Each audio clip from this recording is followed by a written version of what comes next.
30. Yes, the meeting is being recorded. I am going to reconvene the business meeting now that the meeting is being recorded. We have been in executive session to evaluate qualifications for the board vacancy. No action was taken during that executive session. We will move on through the beginning parts of our agenda, the standard parts before the vote. So I will turn to you, Dr. Johnson, for the landing development. Thank you. I want to recognize former board member Marnie Jackson, and that I'm filling very big shoes.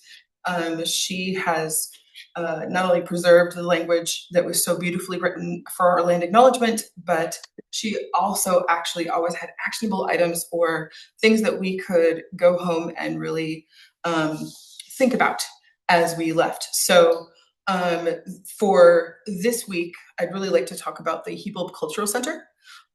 They're having their annual salmon feed soon, and that is a direct donation to the work that they do.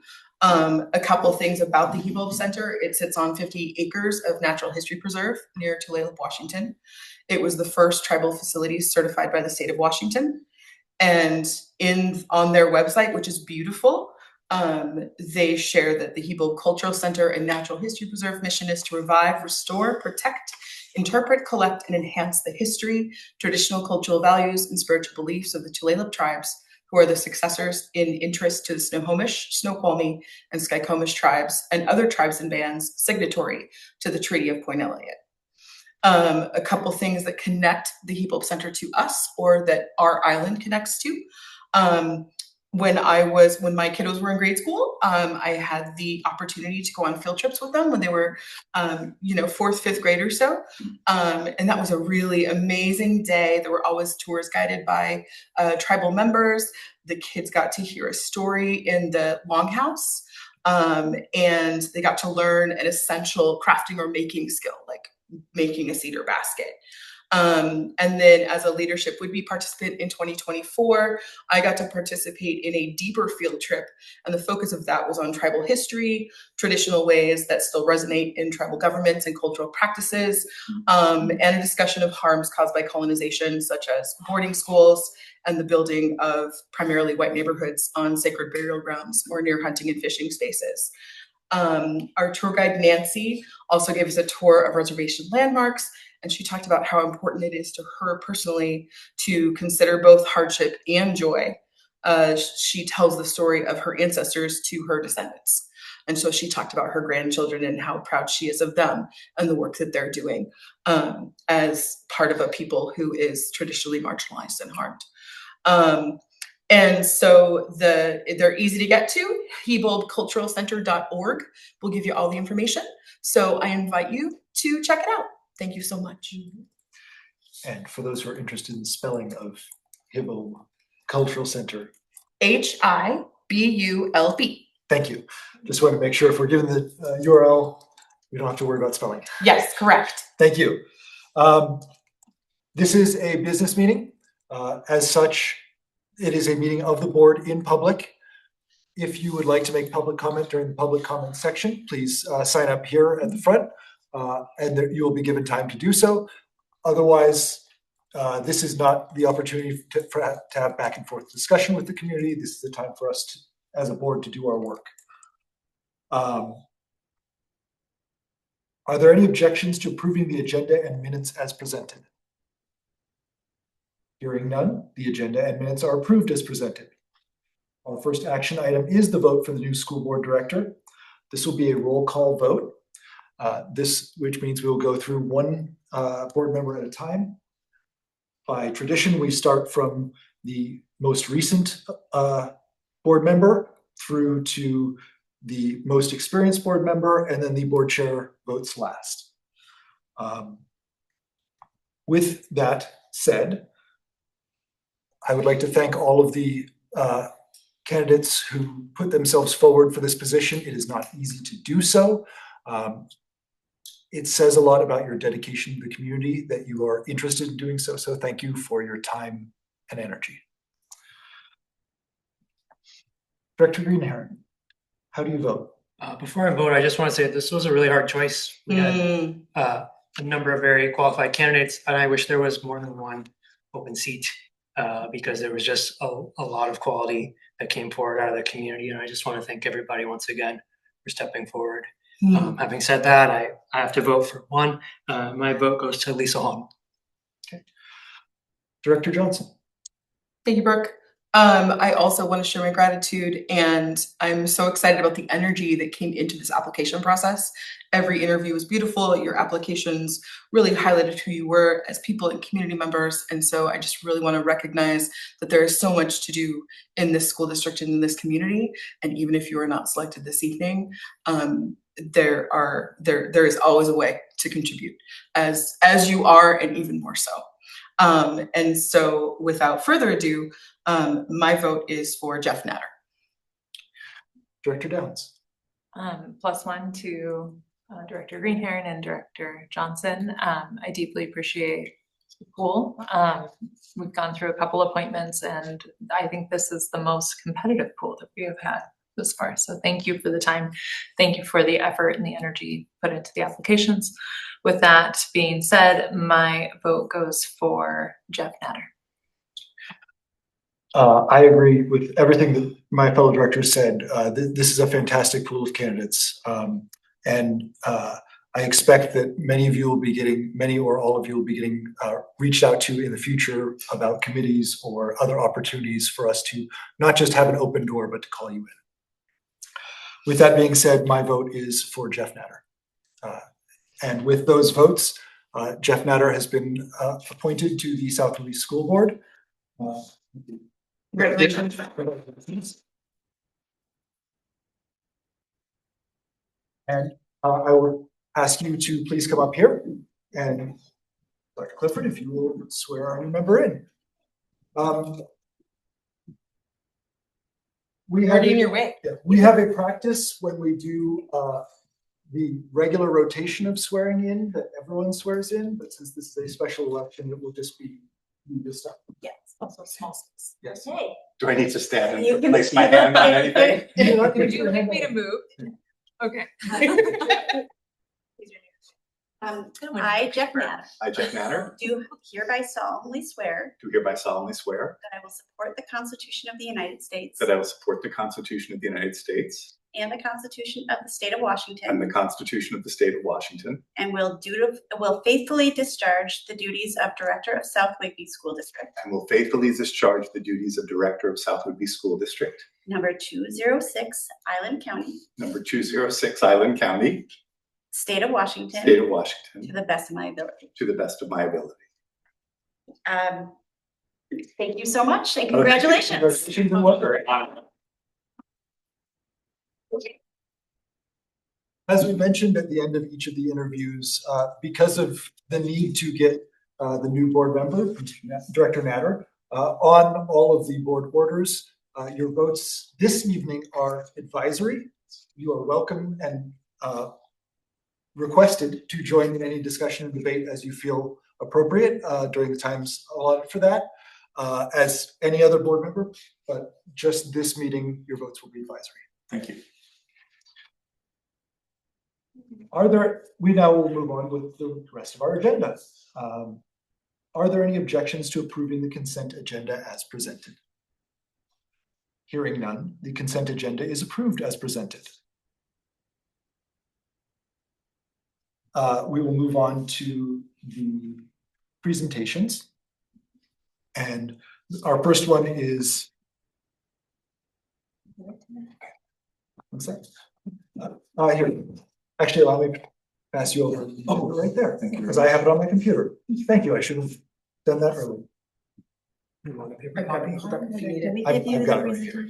Thank you, though. It is not posted up. Okay, Chrissy, I'm gonna send you this presentation right now.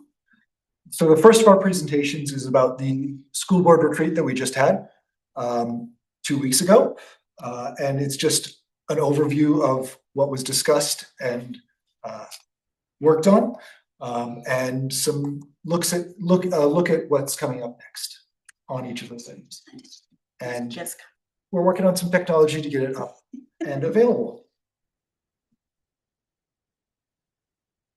This was Oh, I just This isn't about public me. comment time. Oh, Do you want to allow the other candidates to depart if they want Oh. to? there's no restriction for anyone to stay. yes. If you're welcome to stay and Yes. see the rest of the meeting, but you do not have to. Thank you again for your participation and application. Yeah.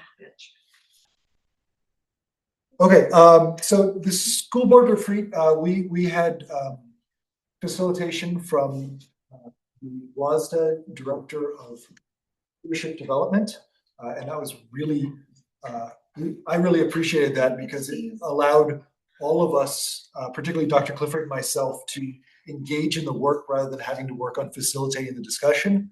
And Dr. Curl was also able to bring in views of what the rest of the school districts around the state do on these topics. So that was very valuable for me. Okay. So the first item there. I'm turning around a little bit. Oh, Do you yeah. want this book? No, we're good. Okay. Thank you. We've started a tradition when we are not working on goals in a retreat of having one of our board members share something that is important to them, whether a hobby, a pastime, a occupation, something like that, just as an icebreaker and a way to get to know each other. And Director Greenherron shared mindfulness meditation and how it is like board governance, which was both great for grounding us ahead of time, but also making us think about some things. So thank you very much for that, Director Greenherron. And not think about some things. Yes, and not think about some things. Very much so. Our old business, we worked through some discussions on our workshop format, school visit process, and social media use by board members. These are things that had come up at our retreat last October as things that we felt as a board we needed to talk about. And so we're going to get into a little bit of that and then talk about ongoing business and new business that is coming up as well. Yep. Yeah.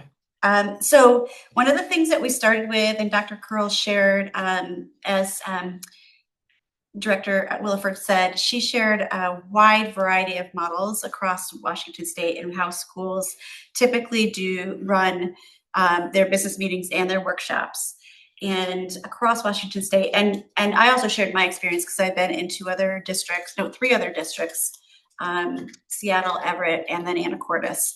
And the only time that there is public comment in all of those other districts and across Washington State is during a business meeting during the public comment session. The only other time that school boards have public comment engagement is during a community meeting. So they'll have a defined community meeting. So we just talked about that. And what I liked about that is we got some history and background around other school districts, but we really got to, and then we'll hand this over in a minute, but we really got to also reflect on what is really important to us in South Whigby and what is really unique to our school board in South Whigby. And so that was important to ground in how other districts' models are and what are the key elements of public engagement. And one of the things that she really spoke to is the next bullet here is the Washington State Open Public Meetings Act. And there's very strict protocols around that public comment because then you can comment on the things that are agenda items for that moment.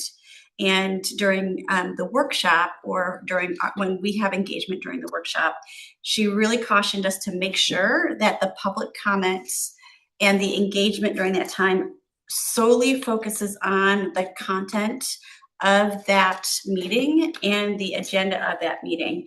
Because if the public comment and the engagement goes beyond that, then we're taking away the opportunity for anybody else in the community to engage in that topic that's outside of the scope of the agenda and specific topic. So then we are in violation of Public Meetings Act.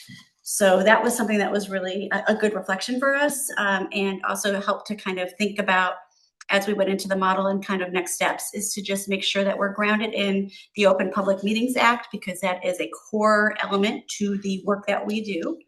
and that the board does. And then as we kind of go forward in thinking about how do we really support that community engagement. And we also looked at the history of the workshop model in our district and why it is the way it is, and the way the current model expanded during 2017 when the discussion was about closing down the old middle school. And there was a need for that community engagement, that back and forth that doesn't exist in most other districts on a more regular basis. And then in 2020, when COVID questions were coming up, and we, as a district, felt the need to get answers to immediate questions immediately, we opened up our business meetings. We opened up Robert's rules in our business meetings a little bit to allow some back and forth. And we may have gotten a little close on the Open Public Meetings Act at times on that as a result. And so in 2022, as the massive impact of COVID was coming down from its peak, we tightened our business meetings back up. So it was no longer that back and forth engagement during public comment as the Open Public Meetings Act says it should be. So what we're looking at and what we talked about, to Dr. Clifford's point, was that we do value community input, and we want to make sure that we do not lose that, whatever we look at with the workshop, however we might want to change it. And that we also want a dedicated work and learning time for the board. And so our plan going forward is to do away with the workshop, but split those first meetings of the month into two different types of meetings. And we're doing this for clarity so that no one says that, but it's still the workshop, but which workshop is it? So community meetings will be about half of those meetings, and that will be very similar to the workshop as it is. And those will be discussing topics, getting input from the community, getting questions from the community that we can discuss amongst ourselves as a board, because that is important. Because we have had good ideas that we hadn't thought about come in from the community, and we don't want to lose that. And then about half of our first meetings of the month will become study sessions. And that will be an open discussion among those on the behind the table, behind the nameplates, however you want to put it, on the leadership team, and those who are invited guests on specific items, so that we can get to a deeper discussion, and so that we don't need to have a 6-hour retreat once or twice a year to discuss things that are going on the board that we need to have the time to debate amongst ourselves. And so we're going to be looking at trying to not lose the valuable community input, because it's important to the way South Whidbey does this, but also provide a little bit more time for the board to discuss and debate our business without it being immediately before a vote. So if there's things that we're going to need more information on from the administration, that's the time we can bring that up, rather than it being right before the vote and we have to push the vote off.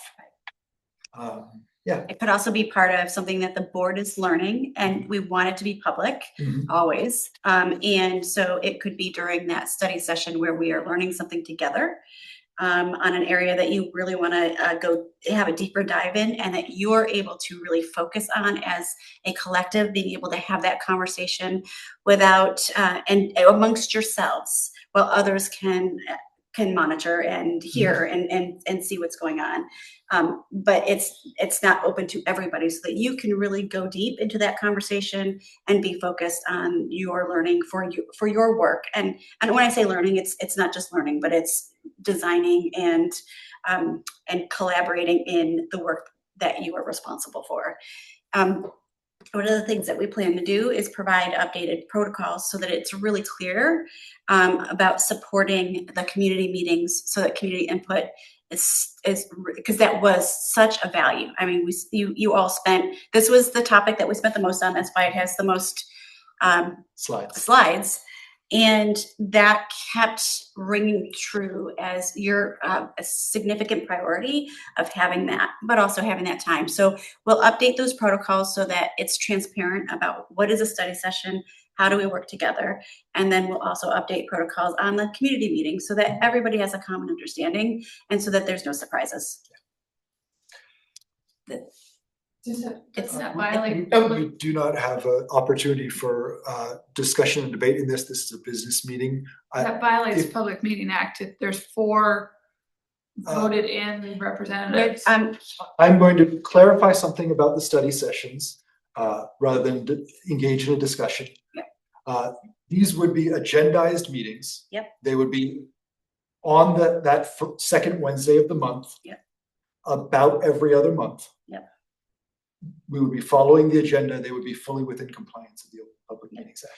And this is a summary from our retreat, which Dr. Curl from WASDA led us through. And actually her recommendation was to have a community meeting. And the study session is what is standard practice across all districts in the state. Yes. So it is meeting our requirements and creates the space for our school board to do the work together. Yeah, I just want to add, having Dr. Curl there was very helpful to point out what other boards are doing around the state and what the best practices are. I was shocked that despite being on the board for 4 years, I didn't even know that there was a whole type of meeting that we weren't doing. And it became very obvious to me the dysfunction that was creating. The retreat itself was a result of this dysfunction, the lack of study sessions. We had queued up all these really important things the board needed to discuss and learn about in public with each other, including school visits. We were essentially out of alignment with each other as a board on how to do school visits for almost the entire school year because we lacked the ability to have study sessions. And I take workshops, which were now our community workshops / community meetings. I take them very seriously, the ability to have a back and forth with the community. And I also take my role as a school board member, being able to have the study sessions that we need very seriously. And I like this plan because it balances the two needs of the different hats we wear as a school board.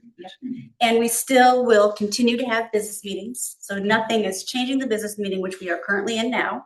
And the forum for communication during a business meeting is during the public comment time.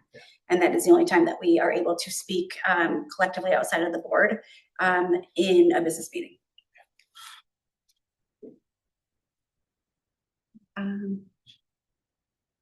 For school visits, this was something that, as you can see how much time we devoted to that workshop format discussion because we've got the other 2 points on one slide and we had 2 slides for that one.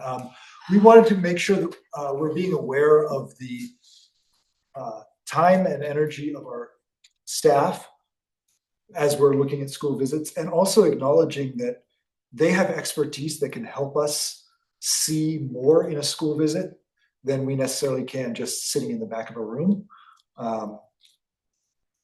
And trying to prioritize that time that it can be focused on the students rather than focused on, there's a board member here today. Do we want to do some Q&A on what the school board does, which is valuable, but takes away from learning classroom time. We also had a discussion on social media use. Just making sure that we're recognizing that it is difficult, if not impossible, to remove our hats as a school board member, even when we're discussing something, whether it's in the aisle at the local grocery store or on social media. And so we need to be very careful about how we're presenting ourselves there and make sure that we're keeping in mind the OPMA concerns, Open Public Meetings Act, and the record keeping requirements that we may be creating doing that. So this was just aligning our different experiences with a single purpose to better support the district and to communicate as needed through sharing district content in particular. And just to be clear, the Open Public Meetings Act, it has not come up as a problem Correct. related to social media. But if 3 or more people, board members, respond on a comment in comments, then that's where that comes into play. So we talked about it, so we just want to name it.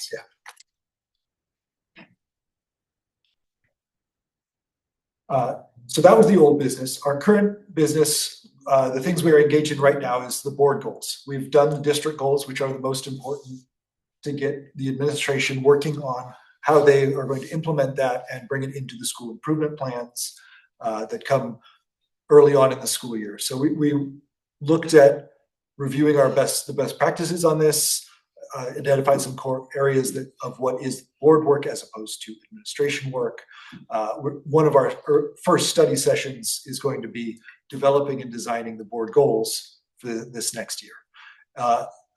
Because we have a new board member, we will be pushing off our self-assessment, which would normally happen at the end of summer or beginning of fall, so that you have a chance to go through board boot camp.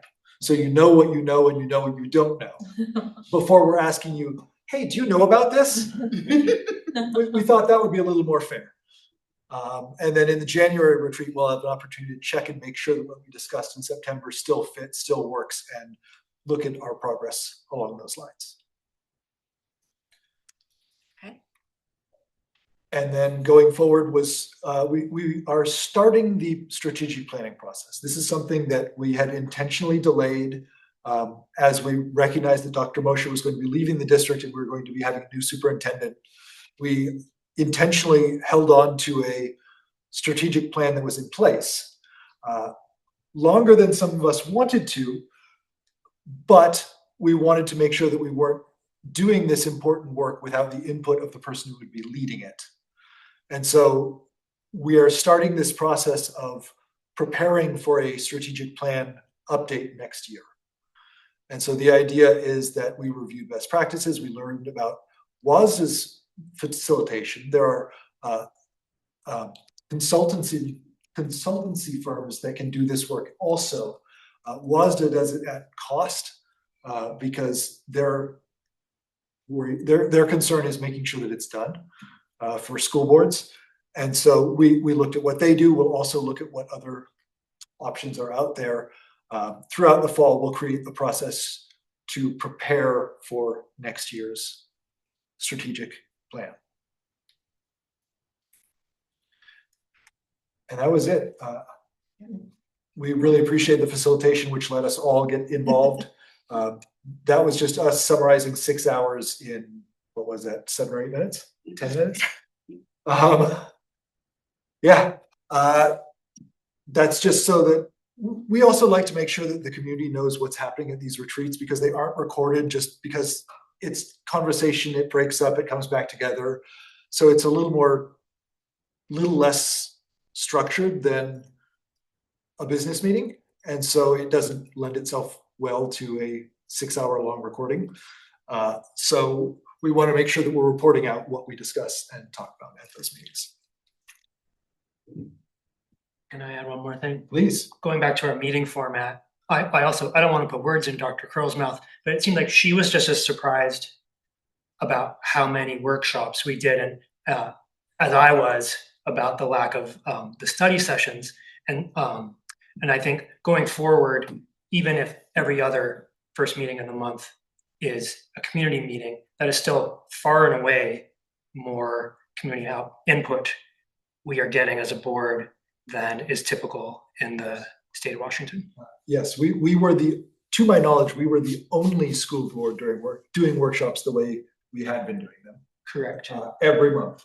Correct. I believe we will still be doing more community meetings than the majority of districts out there. And we want to make sure that we're keeping on that side of things because of how much we value that input. Correct. That's my understanding as well. And not to put too fine a point on it, but because those sessions will be shorter and more accessible, they can be recorded. Yes. If we're having that discussion in a study session rather than a workshop. Correct. Yes. And the hope was also that parents who are maybe needing to join virtually or from home or you know, running from soccer practice to baseball practice to whatever we're doing, that they can also join and participate in that way as well too. Yeah. Okay.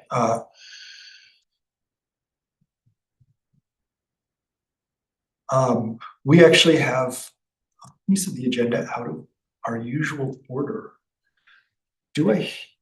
I would be open to a motion to move public comment ahead of new business. Oh, absolutely. Mm. I move that we move the public comment agenda item ahead of new business. I'll second. Okay, do we have any discussion or debate on this item? Okay, all those in favor of moving public comment ahead of new business, please say aye. Aye. All those opposed, please say nay. Okay, we will move public comment ahead of new business item. If you are on the Zoom function and you would like to make public comment, please use the Q&A feature to first note just your name and location and enter that in so that we know that you're writing up a comment that can then be read into the record. Do we have someone here? Okay. So, point of clarification, usually we have our time clock in the other room. Can somebody Oh, keep time yes. for Yes, us? Dr. Clifford. Thank you. Would you be able to? How many minutes? 5 Is it minutes. 5 minutes, okay, let me put the timer back to 5 minutes. Okay, and Are you ready for me? Yep. you're ready. Great. Sure, I need to set my thing, so it's gonna make a noise for a minute, hold on. Okay, that's gonna be the timer. Ready? I'm ready, yes, you ready? Okay. My public comment is probably a response to your new structure. I think you've said in the past, you feel like these workshops have been beneficial. What I like about it is we can talk about topics that you guys are going to be voting on at the next meeting, and it allows the public to have their input on that. So restructuring it to every other month, I don't see that as beneficial. Beneficial in the sense that if you want input on things you'll be voting on. My intuition tells me that you really don't, because I don't know if you've noticed, but aside from your applicants, there's nobody here. And what's really frustrating in the past, I've been attending these meetings since my son was in kindergarten. He's a sophomore this year. I know I'm one of those thorns in your side, but I do that because the community does not feel that they are heard. And you just change a structure where they will be heard less. I welcome you to the board, but they have a history of saying things like, we know there's a small portion of the community don't agree with us, and we don't care. Point of order. Just No. wondering if that is. I think we're fine, Anna, because I know you said that, so you're offended by that. What I would Okay, say now is- that's a point of order. I Yes. believe this content is in violation of our policy on professional communication standards. Yes. So I will welcome you to find another way to express your ideas that does not attack a member of the board or the board. If you are able to do that, please continue. Okay. So I guess my frustration is if you want to be transparent and you want open communication with the community, why would you reduce communication with the community? Why would you make it so they can't be at the table to discuss things you are going to be voting on at the next meeting? I don't understand that from a community member's standpoint.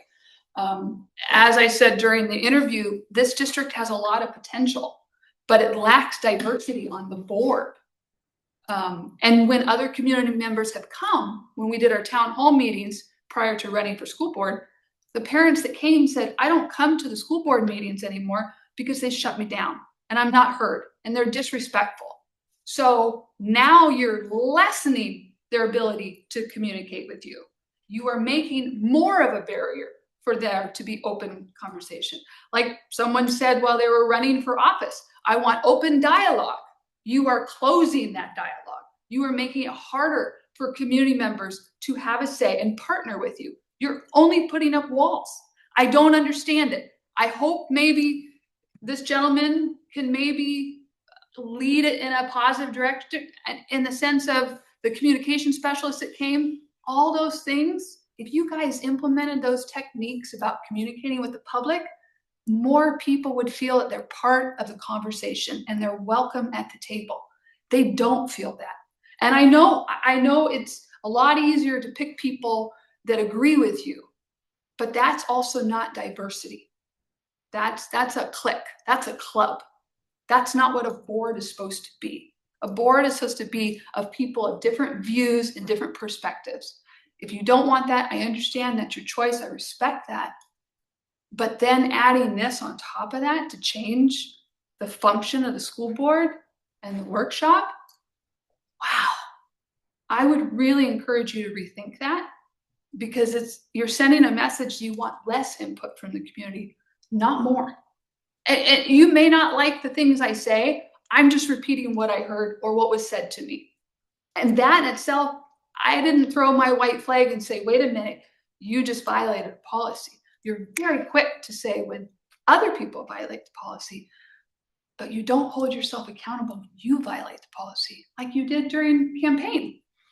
So I really hope that you guys take this to really deep thought before the next meeting, because this speaks such volumes.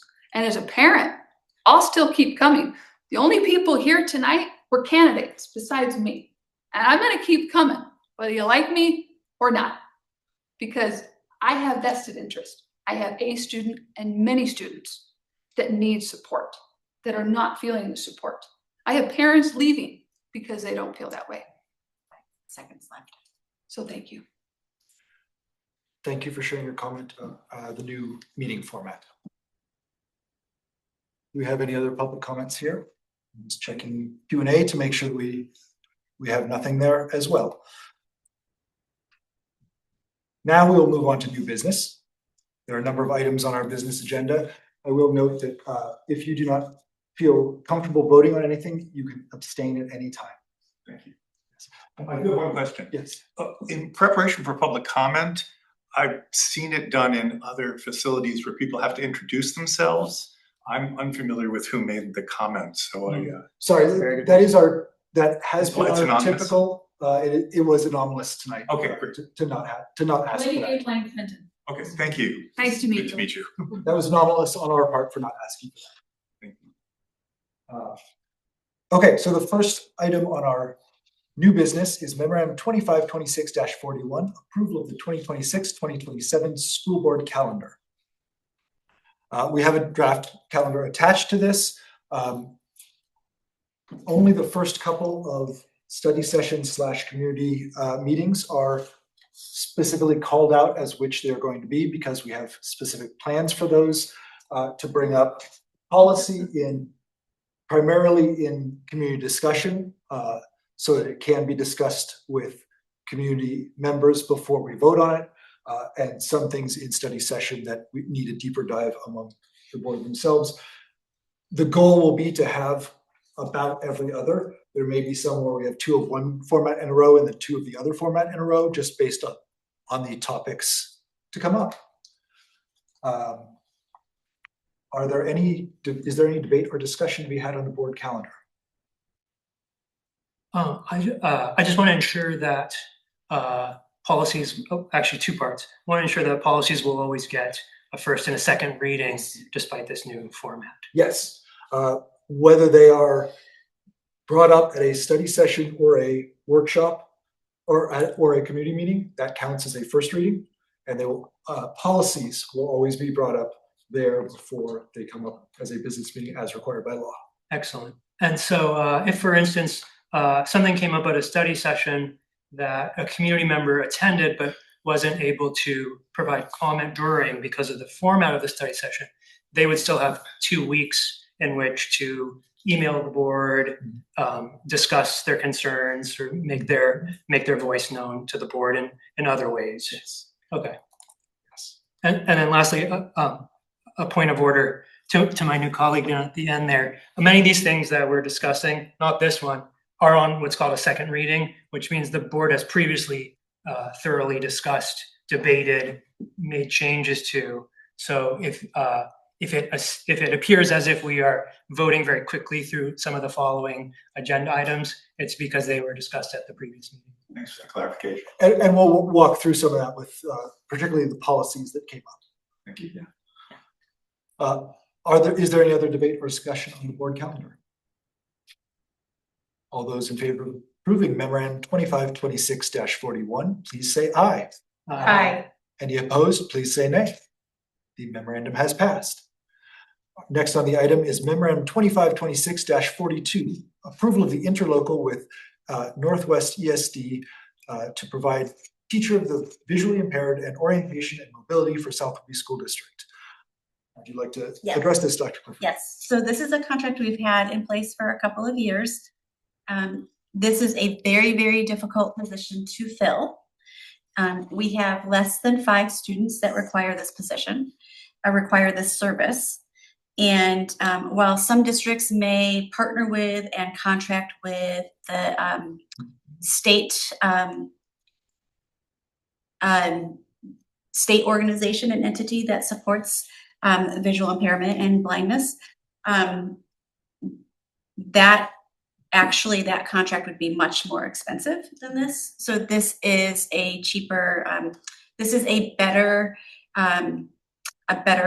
return on investment to provide the service, and to it's our local ESD, and they support a number of districts. And so we will continue with this organization if and until we can find somebody that we would be able to hire internally. But this is actually, this is a really good contract And in the scheme of things. I think what I would just add is the reason why we're part of the benefit of Northwest ESD is that they provide services that smaller districts like us don't need to provide necessarily every year or to a large number of students. So they pool the resources together, which is why we're able to get quality staff with a shared cost of the full staff. So when I initially saw this contract on the agenda, I opened it anticipating another 0 on that contract, because that is typically what this service would cost a district. And so by pooling the FTE and pooling the support across multiple districts and allowing that service to go, it works in the benefit of small districts like ours. And I'm going to define one term in there that I was going to define in mine when I used it, FTE, full-time employment. Yeah, full-time That's a yeah. teacher who teaches full-time or an employee who works 40 hours a week. Another term, ESD we've mentioned, is an educational service District. district. Thank you. Yes. It's a body that provides educational services to the district, to the 35 school districts in the 5 counties. In this region. Northwest, as the name implies, the northwest region of the It is. state. It is the sub-state support. So we've got the Office of Superintendent of Public Instruction, which is the whole entire state direction for school districts. And then this is our regional support of the state.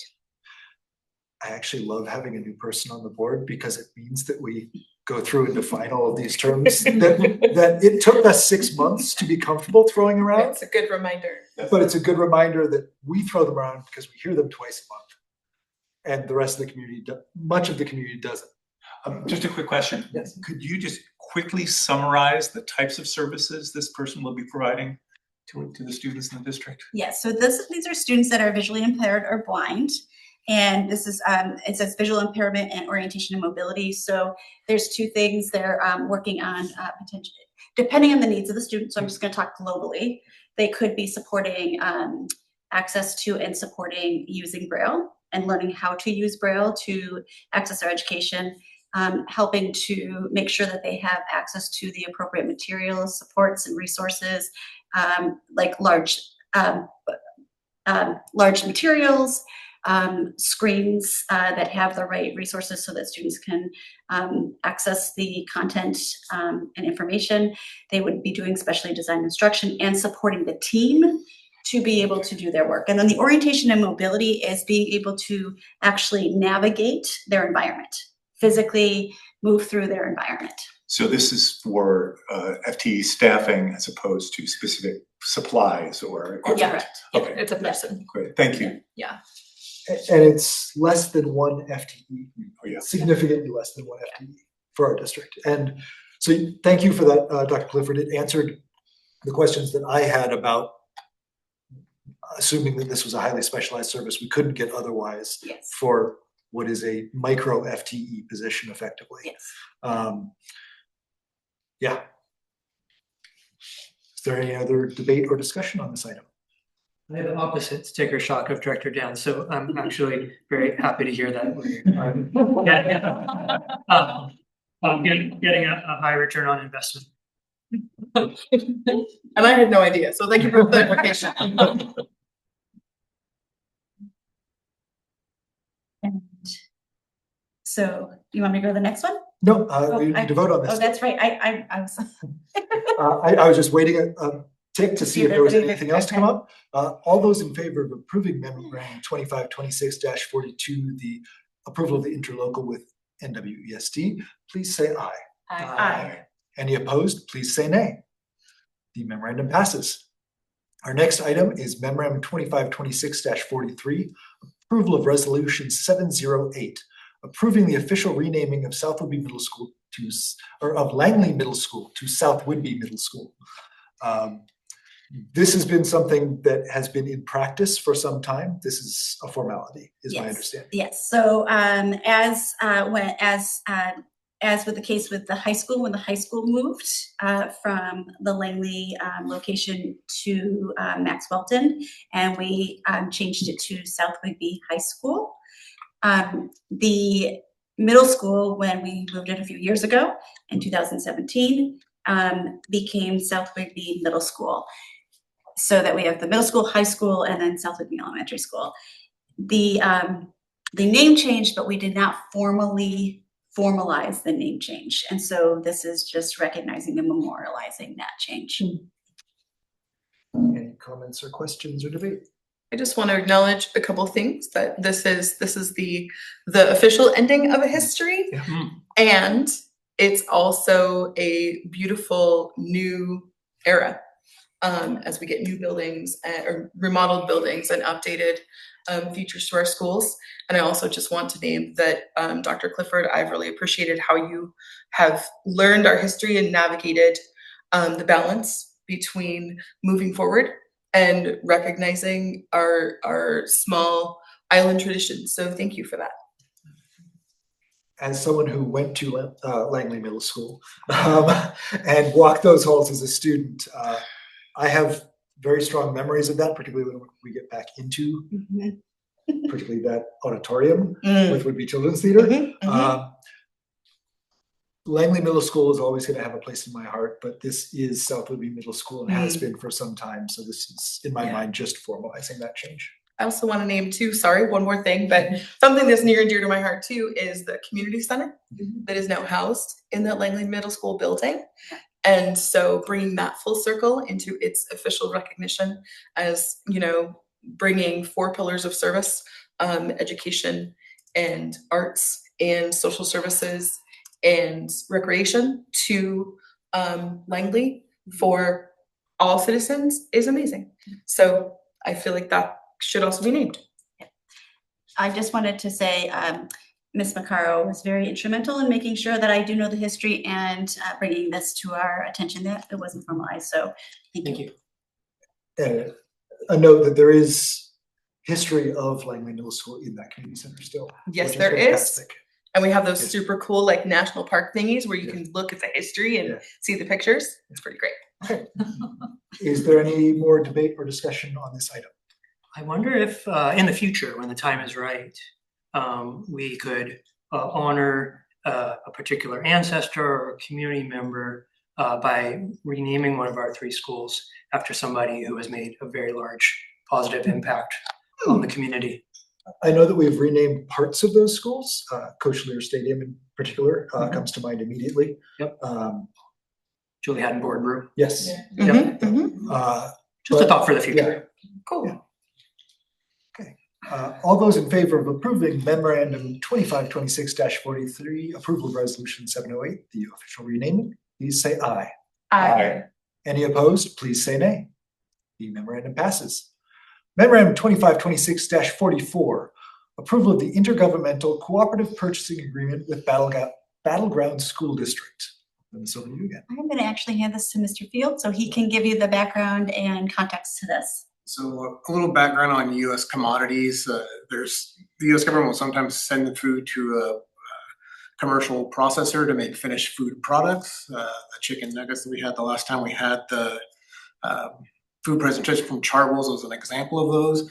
What Battleground did is they did the footwork that would allow us to buy those finished products directly from a local purveyor of them instead of it coming on the U.S. commodities truck. The U.S. commodities truck comes once a month and it comes in a huge bulk. By entering into this agreement allows us to buy it from our provider directly weekly instead of monthly and still use our U.S. commodity dollars because it's a U.S. commodity finished product. Other than Battleground doing the legwork to allow that process to take place, there's some documentation that we're using a commodity dollar to buy this finished product. Battleground has nothing to do with it. It's just us being able to piggyback on their work that the Chartwell's organization and the Battleground School District did to make this available. And there's a handful, about a dozen other schools that have signed on to this agreement to allow us to buy directly from the provider and use our US commodity dollars to get those products that we're going to buy anyways. And it helps us control our freezer space because it's at a premium at our R2 sites. So that's the gist of this agreement. And Mr. Field, I would assume that Chartwell's is in support of this and that. Chartwell's brokered the agreement in Battleground, and that's why we're aware of it and getting on board. I think this sounds fantastic. I'm glad that we can work out these agreements with different districts to allow someone who has already done the work for that work to be shared. It answered my questions. Thank you very much. Yeah, is there a revenue impact on the district? No, we'd be buying the products anyways. It just comes now, it affects our delivery.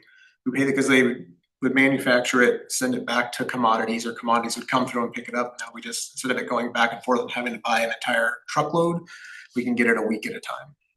Nice.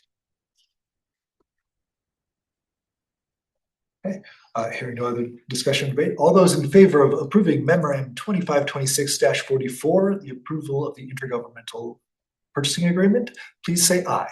Aye. All those opposed, please say nay. The memorandum has passed. Now we get into the things that we have discussed at previous meetings.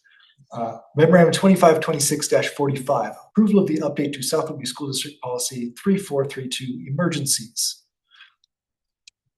And this was aligned, it was updating it, it was some small wording tweaks and then adding the last line to it. So unless you need any more information, that's all I'm gonna share.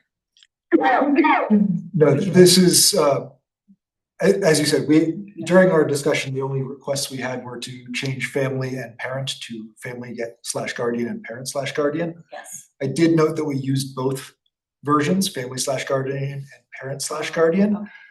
And I don't know if there's a reason for that, or if it's just they had family in one place and parent in the other. That's what it was. So I don't see a need to change it, but we could if we wanted to. what have we been doing in other, have we used Parent. Parent/guardian. Okay, then we'll, we're gonna update the family to make it parent, and then maybe can you do We're it? going to do I'm opening for Okay. amendment. I would move that we amend policy 3432 to parent/guardian where appropriate. I'll second. Reminder, as a small board, we actually do not need seconds. We can have them, it doesn't hurt anything. Just, it cuts a little time from every meeting, but So just to be clear, you want to change family guardian to parent guardian? yes. Parent/guardian.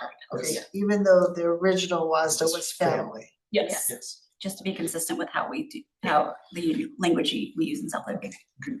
Is there any debate or discussion to be had on that amendment? This is where we get into some of the Roberts rules, where The amendment is the only thing being discussed right now. We can't discuss the whole motion. I don't know how familiar you are with Robert's rules. Yes, very. Okay, excellent. Then you can keep me honest.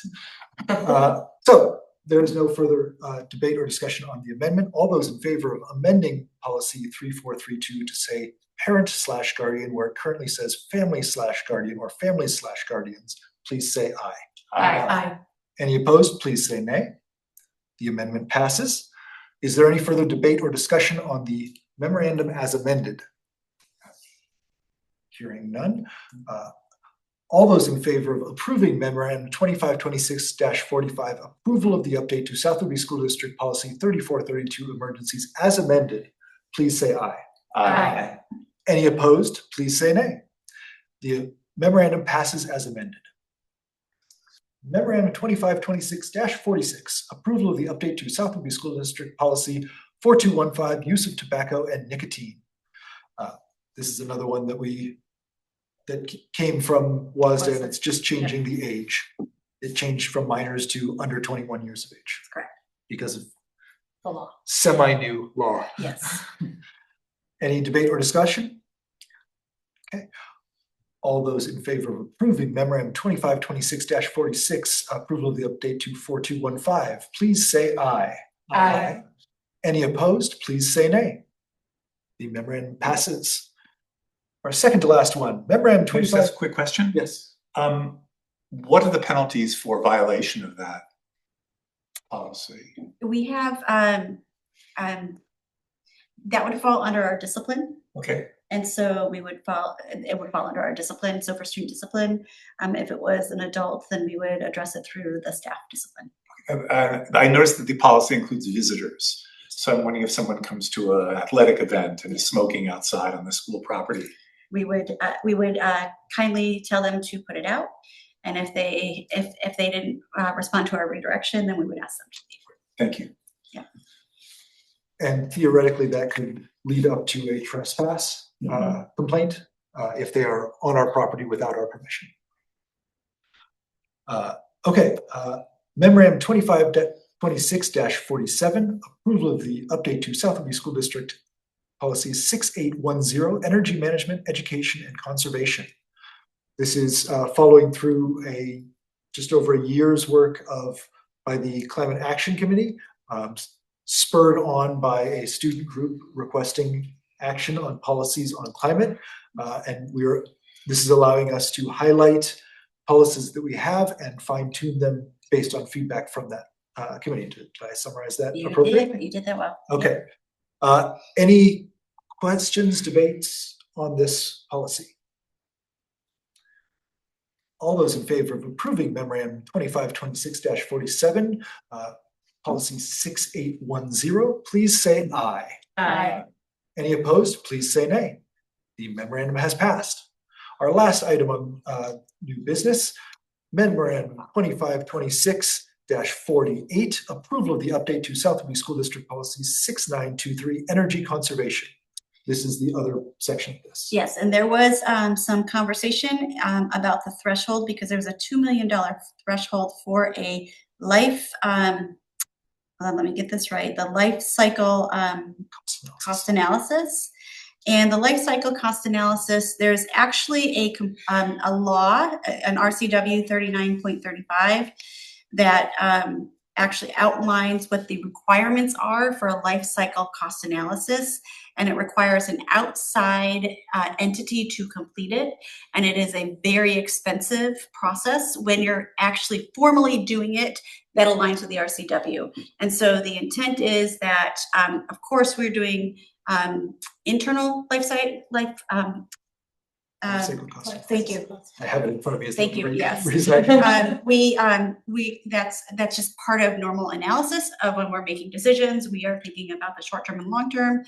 And so with the statutory regulations and requirements, the 2 million, it's for bigger projects where the cost of the outside provider to complete the process it doesn't take out, it is manageable within the project amount. Mhm. And if we did it for every single project, then it could take up to at least half, if not more, to just pay for the outside entity to meet the statutory requirement through the RCW versus doing it on our own internally for the lower cost. So that is why it is recommended to, and it is WASDA recommended to do the 2 million.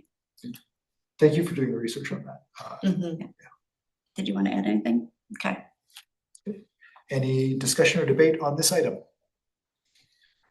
All those in favor of approving memorandum 2526-48, approval of the update to South Liberty School District 6923, please say aye. Aye. Any opposed, please say nay.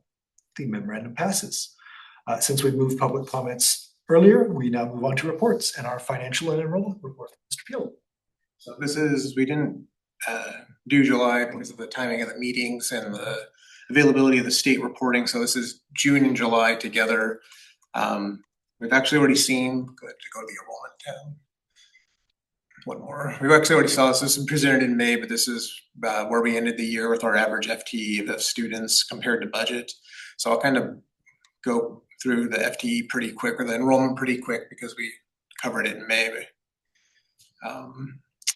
So we're that orange line, and the purple line on the very bottom is our budget. So we are well above our budget by around 100 students this year. And we'll just continue to refine our budget process as we go forward. Can you go forward 2 slides? So this is our average FTE over the historical time. So you can see for the last 2 years, we've kind of been on that uptick. We took that into account as we did our budgeting for FTE for the 26-27 school year. We'll continue to do so as to see if this is a sticking trend.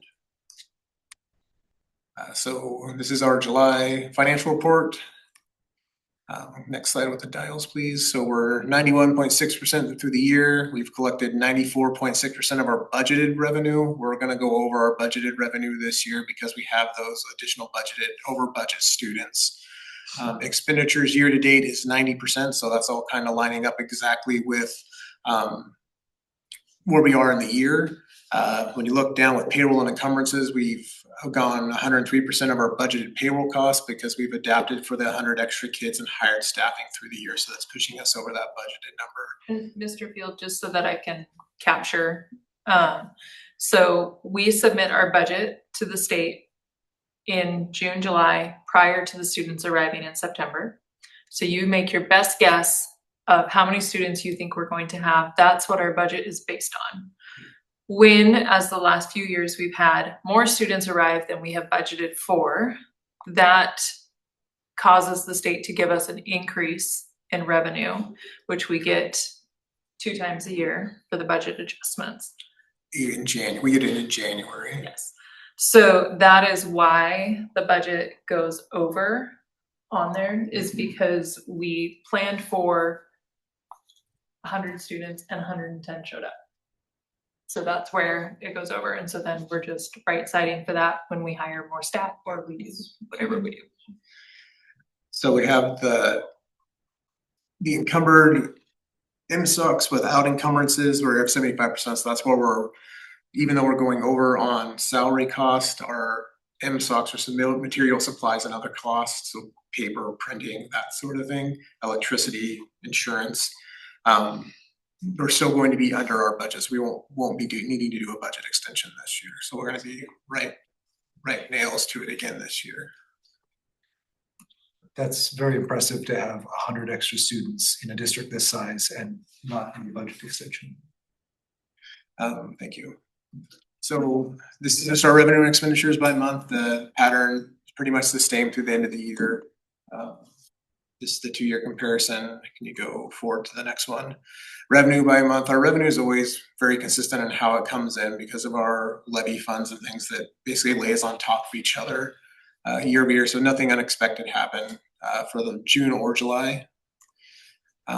So this is our revenue by source. And here you can see that our state revenue is increased year over year because the state gives us a little bit more money and we've gotten more kids in the last 2 years. That's why the green and the blue line in that first state column are so much higher. Local taxes is our increased levy amount. And having more kids, we're able to collect more of the levy. And the state special purpose, mainly special ed lap funding as well. It goes up based on our student enrollment, and then federal is just the opposite. Our federal funding is decreased as federal funding from ESSER/COVID dollars has decreased. And then our local non-tax support is ticked up year over year. It's largely due to interest rates, but partially due to the rental revenue from the community center as well. And then other financing sources, that column's really surplus, and then sometimes we get miscellaneous grants that kind of fall into that category. But that $8,000 for 25-26 is the surplus of vehicles. Expenditures by month, this is just a wild card depending on when AP check runs come. That's why it just looks so erratic. Nothing unusual happened between June and July expected. No unexpected strange uptick. It was business as usual for those last 2 months for expenditures. And that's, again, this is our MSOX one, which is why it's so erratic. Just when did we pay the insurance bill? Did we have some weird electricity event or something like that will cause that to jump around? MSOX is materials, supplies, and other costs. Insurance, printer paper, electricity, utility bills. So you can go to the next one. And then the payroll cost one is a little more consistent year over year. And then when we get to the end of the year, depending on how many people retire, typically in July is when the VEBA cash outs and things like that happen. So depending on how many people left the district for retirement can make our July payroll jump around for those payouts.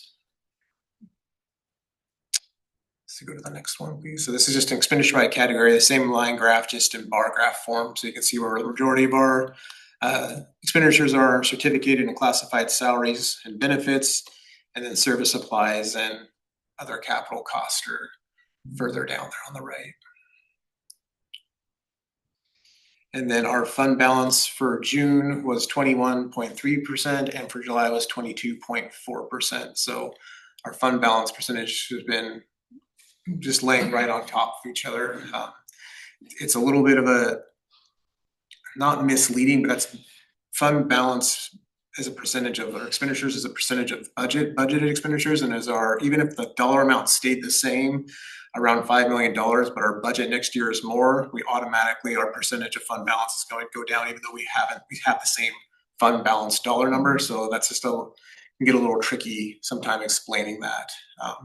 As the new year rolls over, like where did we start? Like how did we end the year at 22% and start the year at 20? And it's just because that budget number, that's the denominator of that equation of fund balance divided by budgeted expenditures, has gotten larger, which happens year over year. And Mr. Field, can you just share what most districts are required to maintain? Required to maintain is low single digits, 2-3%. There's a lot of districts in that really single digit fund balance that are on month to month. We try to keep a minimum 1 month payroll would be as much before the state comes in and takes you over. We're in a pretty comfortable position compared to other districts. Our policy It is a says board policy. Yeah. 1/12 of our budget has to be in reserves. So basically we can cover our entire expenditures for a month if a payment is late. And reasons why that could be helpful is like sometimes you have like a government shutdown or something, and that can impact funding coming through in different various ways. And so the 1/12 allows us to be able to cover, to make sure and ensure that nobody misses a paycheck if there was ever to be a funding stoppage from the state. Or if, say, our gym was flooded. And we were, For and example. insurance money was gonna come, but it was gonna come later. Yeah. This helps us start work immediately. So this is the statutory requirement budget status report. So we just show that because the state says we have to. So everything besides this page right here, Paul does to help us understand it better, and it's a wonder. Yeah. Most school boards get this. And then And then the other funds, if you want to go down to the other funds, which is the last one. Oh, not one more. Nothing happened this month. We've already paid for the bus. The private purpose trust, that $11,000 is all of the grants going out the door from scholarship night. That's what that $11,000 and change is going out the door. Everything else was just business as usual. Nothing too exciting in the other funds this month. Thank you very So much. with that, are there any questions? This is going to seem like a lot. I mean, I know you've done other board work. School budgets are a thing. It's very different in terms of some of the. We'll work with you. It is No, very it's We'll great, work thank with you. you on that. And Paul is a fantastic resource for that. He's very knowledgeable and on top of things and ahead of things. Between him and his predecessor, members of this board can usually talk school finance with other school financial officers as opposed to just with other board members. So you are in good hands. Just want to add +1 to Brooke's praise of how you managed last year's budget, despite.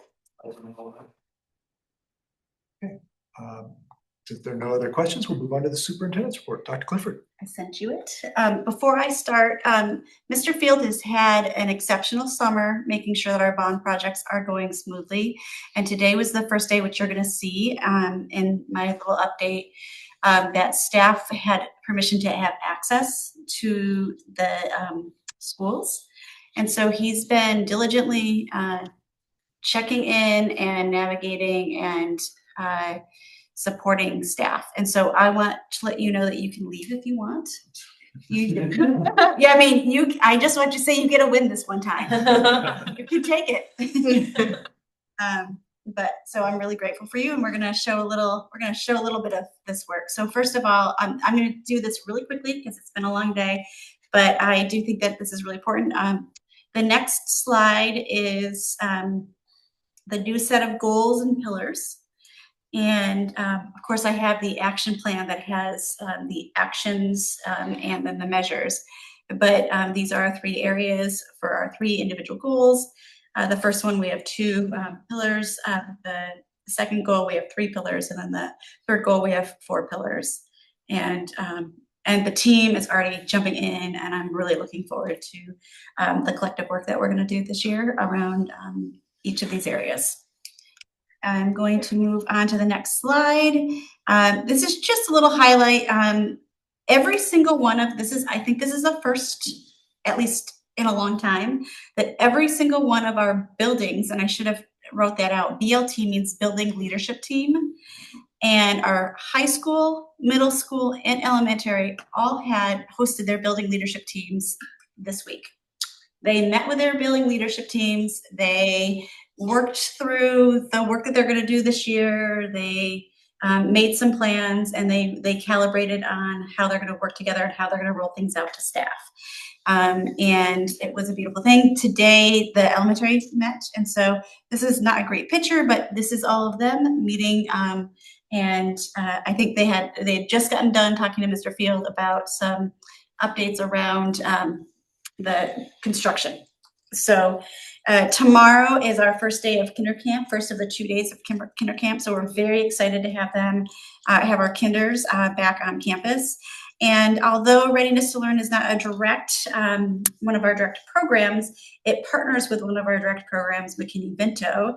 And this just shows the resources for back to school that are available to our families who may need a little extra boost, and our students, so that they can come into school ready, prepared, and you wouldn't know that they didn't have access to some of these resources. So I wanted to highlight that. The next slide. And Dr. Yes. Clifford, families who may need school supplies can either reach out to Readiness to Learn or go by the community center. Yes, there is. They haven't had signups, but they can certainly reach out to Readiness to Learn and or go to the community center, and they'll redirect them. Great. Yep. Yep. And then the next 2 slides are just I'm sorry, there's a lot on here, but it's really important. So first of all, I said today was the first day the staff came. The elementary staff were super excited. I told them that we're still in active construction right now. This summer, we've been doing a lot of work in construction, and it is not quite, it's not what it's going to look like for start of school. But staff were chomping at the bit to get in. And so here were a couple of different staff who were connecting, so you can see that the classrooms do not look like they normally look. But what I want to celebrate is both our construction team and this was, Mr. Field led this and was diligent about this, and our custodial and maintenance team made sure that these rooms were impeccably clean. So when staff came back in, you can't tell, but the ceilings and the tiles, that's where they were doing all the mechanical work. And you can't tell that anything happened in those rooms, except for that they're not set up. And they were very happy. And actually some of them mentioned that they appreciated not being able to get access to the school. They didn't think about, oh, it's the first week of August, I can go in. It actually forced them to be really present for the month of August. And then I think that this shows how fast our progress is and the dynamicness of the construction. It's not a word, but I'm making it up. If you look at the top, you can see our main entrance at the elementary school. That's our vestibule. And it is completely open. It's broken down to the bare bones, right? The bottom picture is the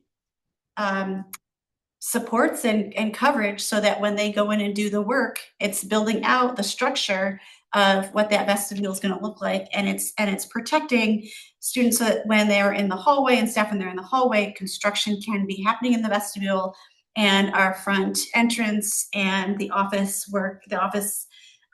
is going to be all worked on, and it's while students are in class. So from July to now. That's a temporary wall. Yeah. And the work's happening on the other side. So it's the level of safety that they implement, because if you pan further to the right, that entire office is non-existent. There's no walls from where the secretary sat all the way back to the kitchen. Wow. So this wall that they put up with the sheetrock and duct tape is temporary, but that's the level of barrier a little bit between the students and the work happening behind that wall. So it keeps a very clear delineation of work on this side, students on that side, and that door that's open is locked with a construction key so people can't even get into it. Yeah, excellent. It's just for construction, folks. So, and then the middle and high school, I just mainly did the outside. So it's really small, but if you look, see where there's that little yellow strip? That's going to be the entrance, and it's going to be open very soon. And so we're really excited. That is what has been the primary entrance, in the offices. You can see the outside looks really great. And the offices are getting set up. They're almost done. And it's incredible. The progress from week to week, even day to day, is something pretty amazing. At the bottom, you can see the library. I just did one little snapshot of the library, but the library was cut in half because they were doing construction where that backside is and where the windows were. And so it looks really, it just feels so good. Our librarian, Tosa, she's very excited. And then just the bottom corner is that's what we call our OAC meetings. Owner architect. Okay. Construction manager. Yes. And that's the whole team. We've got 3 of our staff, and then I join 3 of our staff sitting there, but that is the rest of the high level team that meets at least weekly, if not more. And this is where we have some good debates. We get excited about the celebrations and the timelines and where we're ahead of things, and where we talk about how we're going to problem solve to make sure that we catch up, because construction sometimes doesn't go as planned. So sometimes. I'm going to tell you, a lot of times this summer it didn't go as planned. So, but there's been a lot of recovery planning, and so I'm really pleased. And Mr. Field has been instrumental and really has done just yeoman's work with us to support that team. And that's all. Thank you very much. Our last item here is board comments and report. Are there any comments or reports that members of the board would like to make? I actually have a point of order. We did not do a We have board not reorganization. It was not on here. We'll get it. Okay. In that case, I will be representing our district as the delegate to the General Assembly, which is a yearly convention that the Washington State School Directors Association puts on. So districts can vote on the statewide association's own laws, bylaws, policies, etc. Every district sends one delegate. Your predecessor, Director Jackson, was typically our delegate. I'll be our delegate this year, pending our reconfiguration. And so I'll be sending an email to the board to reply to me individually, so it does not create a conversation over email. I'll be sending you the handbook that outlines all of the policy amendment proposals that I'll be voting on our board's behalf at General Assembly, and invite you to provide any feedback on the way you would wish me to vote on any of the proposals. And welcome to my new colleague, Director Natter, and happy beginning of the school year to Dr. Clifford and your staff.